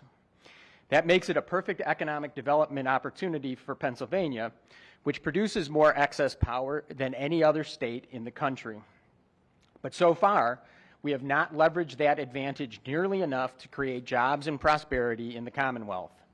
Instead, Virginia and Ohio have taken advantage of being in the same power pool as Pennsylvania to build their data center economies.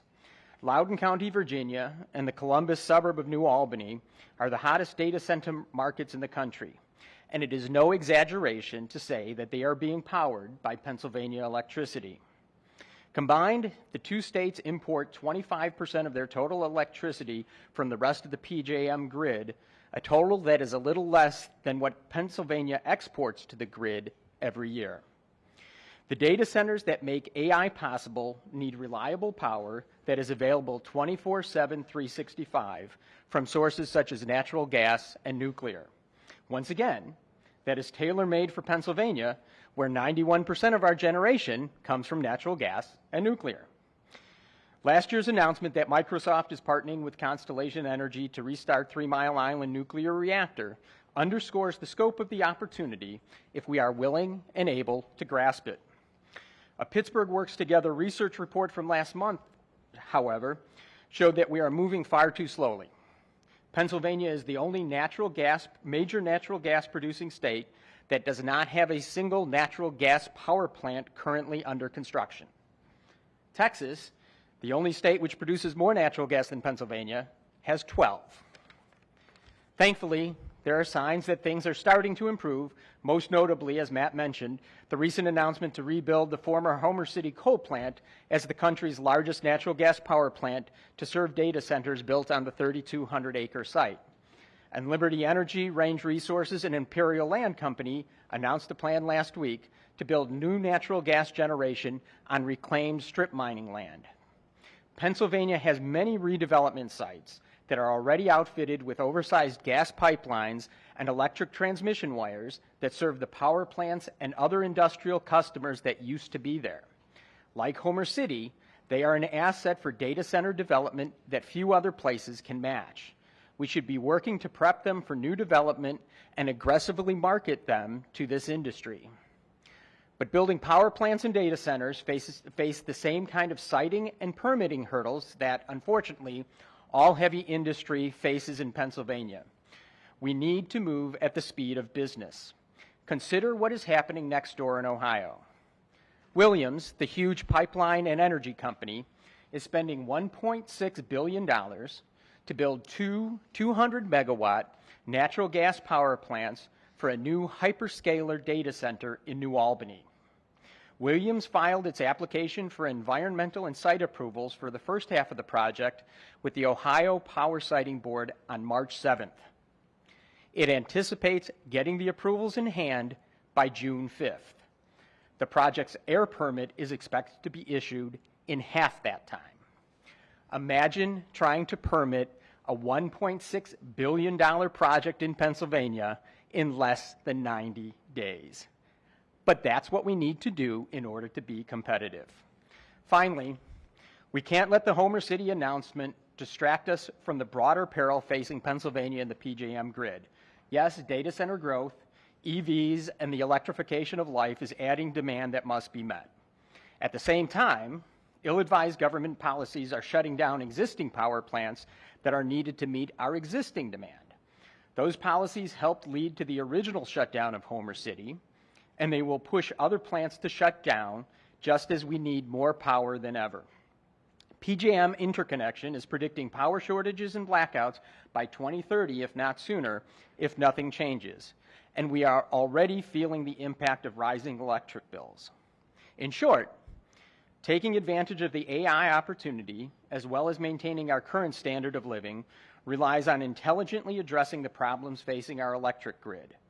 As Secretary of the Interior Burgum said during a recent visit to Washington County, energy is the industry that underpins every other industry.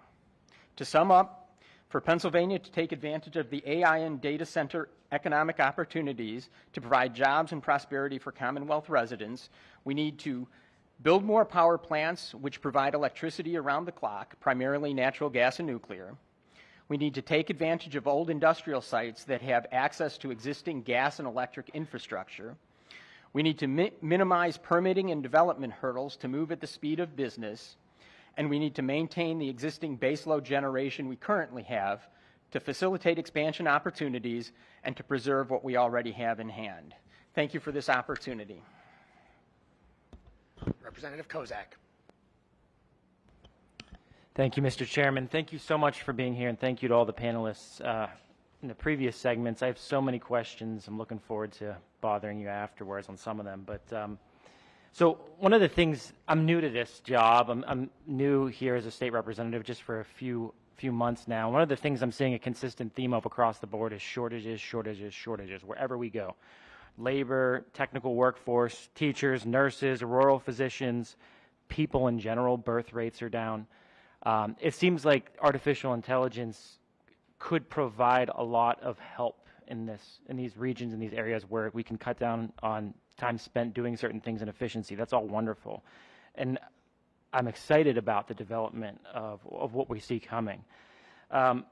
So we right now, as legislators, just to be clear, where we are in the State House, seeing what's happening and coming out of the governor's mansion, and these, what I believe to be pie-in-the-sky energy policies that are simply not sustainable. I mean, we're talking about AI here that's going to demand significant power, data centers that use as much power as the city of San Francisco does in one day, as we heard recently.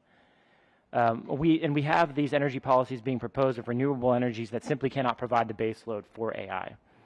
So my question here is, if we can't get our act together as a state soon, does all of this industry just disappear? I mean, I'm thinking about this amazing facility we're sitting in today and the data centers we've walked through recently in Pittsburgh, and we're worried about turning the lights on in the next 5 years. If we can't even have that, are we going to be able to power this next generation? So I'm so excited, but I'm also frustrated as the new guy here. Maybe that's just me being unaware of the realities of Harrisburg, but just want your feedback on this. These amazing individuals who have all this promise for us here in Pittsburgh, for our kids and our grandkids. We want them to have that industry here, but is there any signs that we can get this done with our energy policy in the current way that Harrisburg is set up right now? I think you've summarized the existential question that's in front of the Commonwealth. And I would broaden it beyond just sort of AI and data centers. It's the need to grow the economy, no matter what your issue that you want to solve, whether it's income inequality or education or the environment or healthcare. Not only can you do a better job, you can't do that job unless you have a robust and growing economy. AI is particularly important. The AI and data center phenomenon is particularly important because it is of the moment, it's hot, and it's huge. And so there is a lot of opportunity, not just for Pennsylvania, but states, regions all over the country, as long as they're willing to move quickly and give the industry what it needs. But your bigger point that sort of underlies is we have a genuine electric grid crisis that needs to be addressed. And back when Matt and I were colleagues a decade or so ago, we were dealing with that, saying this is going to come down the road. We're going to have problems with the grid. But as you know, it's difficult to pay attention to potential problems that are a decade down the road. Well, now we're looking at 4, 5, 6 years, and folks, I think, are beginning to wake up. So it's not just Pennsylvania, but it's other states, neighboring states. What Maryland does, what New Jersey does, impacts what happens in Pennsylvania. They're not building generation, and so that gap that's created, who is going to step up? We did a research report last year where we described state energy policy as someone somewhere is going to build something to solve my problem. That's not a way to address this. And so it's serious, and the federal government needs to get on board, and the states need to get on board. And if we do it, it's prosperity. And if we don't, I worry about my daughter, who, is raising her family here in Pennsylvania. I think, go ahead, Rupp. Go ahead. No, go ahead. Thank you. I was just going to say, just piggybacking off of Ken's remarks, and Representative, you touched on the key question here. And, I think when we look ahead, the grid issue is really twofold. One is reliability. So will the power be there, and will that, power turn on when you flip the switch? The other side of the coin is the cost that's going to put us at a significant weakness. So it will be very difficult for us to attract data centers, anyone who is a large scale industrial operation that needs heavy energy, if the cost is so prohibitive to make it untenable that they would locate here. So I think those are the two twin issues facing us on the grid end. I think with regard to your question, I do think that there is a chance and an opportunity here for bipartisan support around some of the issues that we've talked about, from the state siting board that Ken mentioned in Ohio. I think that's really critical to develop in Pennsylvania the right way, and to make sure these projects can get up and out of the ground very quickly, and maybe even more importantly, that we can communicate to the companies that you can get a project like that up and out of the ground as quickly as 90 days when we're competing with Ohio. I think the other point that's really critical is, over the last couple of years around some really big issues, the General Assembly and the administration have come together in a bipartisan way on the CNI reduction, on NOL reform, on the PA sites funding, on permitting reform. So I do think there's an opportunity within the energy space to do something similar, particularly as we face the crisis that we're facing with the grid reliability issue, in conjunction with the opportunities that we have in southwestern Pennsylvania across the supply chain with Hitachi, MEPI, and others. Natural gas with Range, CNX, they're developing coal mine methane. There's a bunch of opportunities there. And then on the other side of it, the sites that we have in this area that are really unique, combined with the universities. There's not a region in the country that has those assets and can tackle the energy challenges that this country and this globe is going to face over the next couple of years. Thank you. I just think it's imperative that those leaders here that are in this the AI industry, the leaders here in the energy industry need to make it clear that this goes away if we don't have the energy, the base load that we need. We have to get to the fundamentals of that, and I do not want to lose this for our region. And whatever we can do and come together to make that happen, I'm there for it. So thank you, guys. Representative Nelson. Thank you, chairs. I just wanted to start off with the first public-private announcement, thanking Astro Robotics for installing an AI-generated arm here. That'll be the first Pittsburgh human to go both ways, I have to say. So it's great being here. And our questions really dovetail nicely together. The AI opportunity, the enhancing reliability onto the grid, when in your testimony, Ken, you mentioned 12 projects in Texas, 1 in Pennsylvania, and I think it's going to be happening. It's just a matter of if it's going to be happening here or in Ohio, Virginia, Texas, that infrastructure side. If from your perspective, Pennsylvania has, we've lost in this, we say one thing and then we do another, and I'll cite the Reggie example where Governor Shapiro is spending $3 million of taxpayer money to continue the lawsuit, which has then, what is the effect of targeted environmental taxes on power generation specifically and only in Pennsylvania? What does that do to exterior investment, with people from national investors coming into Pennsylvania, that unreliability side? Well, let me start with, so the research report we did last month showed that of the major gas-producing states, we were the only state that did not currently have a project under construction. That was prior to the Homer City announcement, but it's also, the Homer City project sort of is not under construction as of this time. So we were the only natural gas-producing state that did not have at least one project under, and as I said, Texas had 12. In addition, the report showed there were no natural gas producing plants being built in any of the Reggie states. I was at a forum out at Range that the PA Chamber of Business and Industry put on a couple weeks ago, and one of the panelists was from Tenaska, which owns a bunch of natural gas plants here in Pennsylvania, and he was asked what is Pennsylvania's competitive thing, and the first thing he said was, Reggie is a problem. It will send us to Ohio and West Virginia.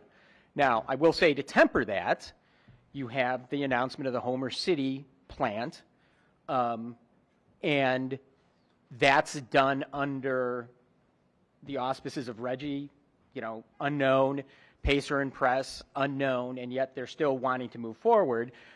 It's not that Reggie isn't a problem with that plant, but I suspect that the asset that is there in terms of the gas feed that can be delivered, the electricity infrastructure that's there that would not have to be rebuilt somewhere else, kind of offsets the carbon tax potential. So folks might point to that and say, oh, Reggie's not a problem with that. I think that's a unique site because of the scale and the scope of it. The next part of that question, and I know it gets Yeah, interrelated, but Matt, you had mentioned the bipartisan effort, which I truly believe it is. The energy, the jobs, the opportunity. As we're working on bipartisan legislation, as you're looking to recruit this investment to our region, if Pennsylvania, I just recently learned, you first have to get your zoning approval, then you can move on to the next step of your permit, then you need your environmental justice, then you need and all of these permits are not enabled to be concurrently applied for. And so then when you sprinkle in lawfare over top, the permits themselves run out. If Pennsylvania could enhance, not lower the standards, but allow concurrent application and use the AI technology, which can forecast what those air permit, off gas would be from a natural gas plant.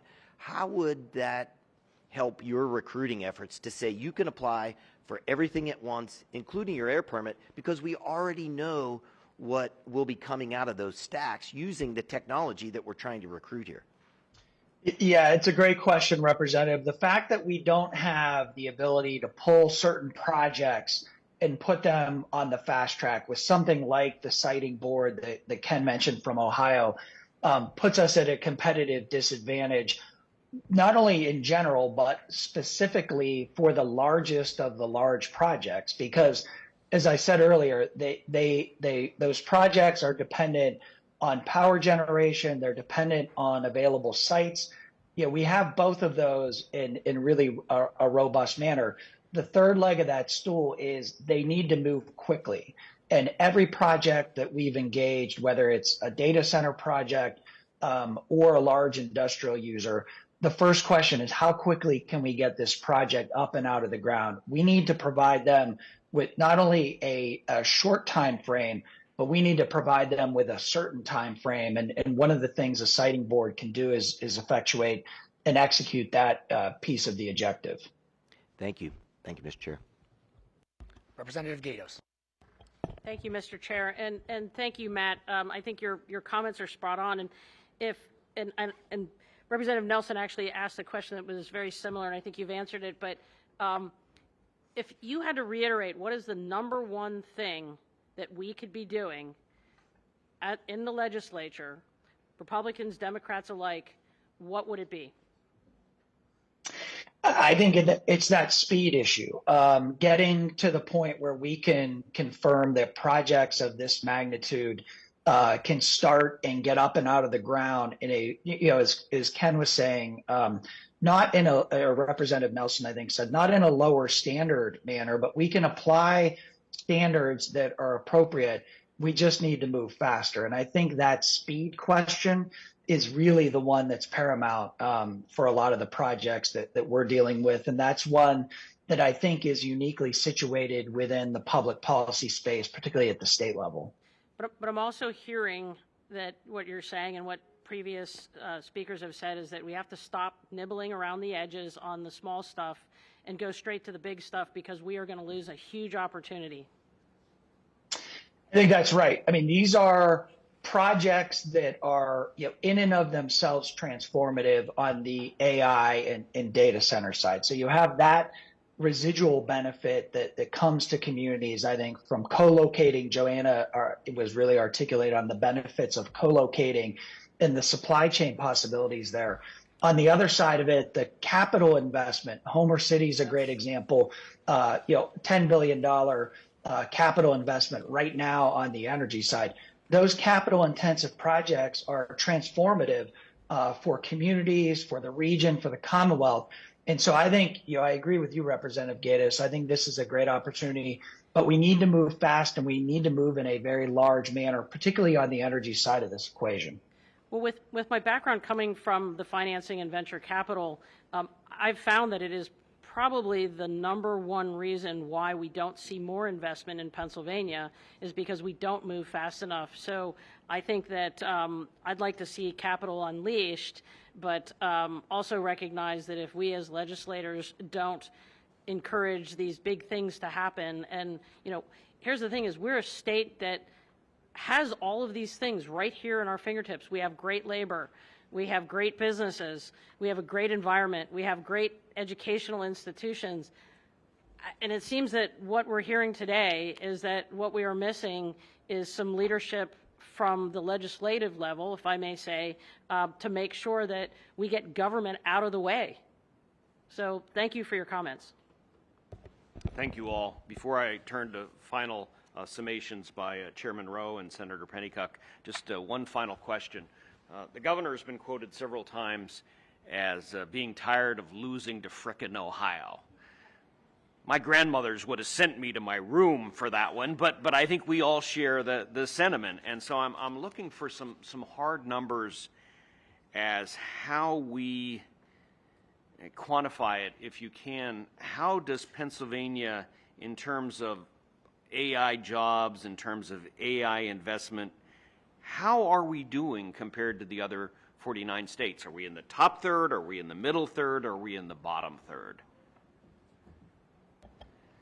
That's not a number that our organization has looked at. I think maybe Joanna Dovin might have a better context. I will say that one of the things that we're working on now is to document the speed of permitting, air, environmental, site development permitting through the Ohio Power Siting Board, and look at all the project they put through, total CapEx, how quickly those, and set that as the standard that anything Pennsylvania does can't be any worse. We want to be better than that, but we shouldn't be any worse than that. So we're pulling that information together, and as soon as we have it, we will share it with everybody who would like to see it. Thank you. Mr. Smith?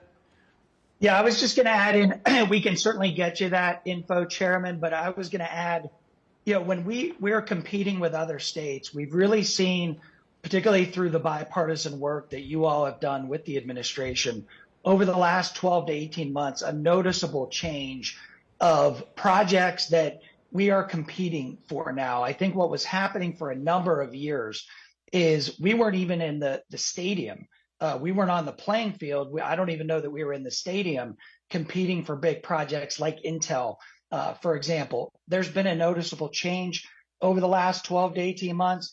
I think we need to put the pedal down to the metal and make sure that continues and even accelerates. But it has been a noticeable change, and I think that's really important. It's due to a lot of the bipartisan work that you all have supported. Well, thank you. To anyone in the room that has that information, I think it would be valuable. Go ahead. I know you're dying to jump in. I'm going to break a rule here and welcome you back. One of the big gaps is we need further analysis on how to quantify the new AI economy. So here's what I know right now. If you look at southwestern Pennsylvania, we have 0.97% of the nation's megawatts or data centers. Yet we're number 2 in natural gas, right? We all know this. So when you look at megawatts in development, it's funny, Arizona is number 2 right now in their water scarce region too, right? We're like in the late, it's like 27, 28. So we're down. Now with Homer City coming online, although when they're actually going to come online, it's at least 2 years away. We're going to trail up because of Homer City at some point. So now we look at venture capital. I just looked at this yesterday from PitchBook. In 2024, the region, the metro region, received $1.87 billion in venture capital investment. We far beat out Columbus. We far beat out these cities that are growing in jobs and in population. So that is a really good thing. But what that tells you is this: we need immediate policies that connect the companies here that are getting that venture capital, guess what, it's from Silicon Valley, to incentivize them to stay here, thicken, and grow. And that is why this competitive compute policy is something I'm passionate about and I'm working on. Other metrics, I mean, those are the main metrics where venture capital is growing here. AI patents, I think we're number 8, which is a big deal. The last thing, when it comes to AI workforce, we're number 3 in terms of an educated AI workforce. So we're behind Boston and Silicon Valley. This is in the Pittsburgh region. So we've got all these things moving. We just got to commercialize and grow jobs. We just want to make sure the governor in the future isn't talking, or any governor in the future here, isn't talking about upset that we're losing to, according to some of the earlier testimony, frickin' Oklahoma, okay? And so Senator Pennycook and then Chairman Rowe. I want to thank all the testifiers today. I've taken pages of notes because I think we are, in fact, literally on the edge of success. And that's great, but in Pennsylvania, we seem to just, we mess it up every time. We just cannot take that leap of faith, and I hope that we can change that. What I heard loud and clear is our energy policy is going to hold us back. We do not have a strategic energy plan in Pennsylvania, and I hope that this is an eye-opener for all of us to get together and to figure that out. I'm a huge component, or a huge supporter of portable nuclear reactors, and I think nuclear is the way to go with these data centers, and I think that we've got all this natural gas, and we really need to jump in, both feet, take the plunge, and just get it done. So I want to thank you all. I look forward to working with you as we move forward with AI technology and AI policy. We are, I think, very united, both in the House and the Senate, that AI is an amazing tool, and we do not want to regulate that amazing tool. We want to enable you to be innovative and creative and bring jobs to Pennsylvania. So thank you all for being here. Chairman Rowe. Thank you very much, Mr. Chairman. I want to thank Senator Argall, Senator Pennycook, the entire Senate Majority Policy Committee for hosting us here today. I want to thank all of the House members who have made the trip here to join us. It's very clear that the testifiers made to us that AI is going to be transformative for every sector of our economy. I think one specific thing that stuck with me, Director Dovin, is what you pointed out. The 3 things you need are power, fiber, and permitting ready to go. And I think the conversation has pointed out to that at least in 2 of those areas we are particularly deficient. You look at the power generation, the fact that we are losing the power war to China, the fact that, as Mr. Zabinski pointed out, not a single natural gas plant project has started since 2019 when Governor Wolf and then Governor Shapiro brought the sort of Damocles that is the Regional Greenhouse Gas Initiative, $1 billion energy tax, into the picture. Yet, by contrast, China greenlit almost 100 gigawatts of thermal energy developments last year alone, outpacing the last 7 years combined. We're losing that energy race despite the fact that we are the 2nd largest natural gas producing state in the nation. On the permitting side, it was Governor Asa Hutchinson that famously said about a $3 billion steel mill, we will have you open for business before Pennsylvania even gives you a permit to start construction. And he was right. That $3 billion steel mill is now open in Arkansas and not here in Pennsylvania. In my own district, I've got a mom and pop small business that wants to replace a cracked drain pipe to prevent their basement from flooding, and DEP has strung them along for 2 years. 2 years for one cracked drain pipe. I cannot imagine that that's going to allow us to be competitive in that 90-day window, Mr. Zapinski, that you referenced that we need in order to be competitive. So whether it's the regulatory side of things, whether it's the power side of things, we need to do better if we are going to take advantage of all that this outstanding industry has to offer. Pennsylvania is uniquely positioned to be a leader in this movement from our generation standpoint, from our united front on the legislative side, both in the Senate and the House, to ensure that we are the leader in this emerging industry. So thank you again, Chairman Argall. Thanks to all, House, Senate, all who testified. This was very valuable. Senator Pennycook, thank you for bringing this to our attention. And Dave, I've never tried this before. Grab the gavel. We stand adjourned. And on time. It's very impressive how on time they are. Yeah, they kept it moving. So, you know, you're all invited for a tour and then lunch. You'd like to stay for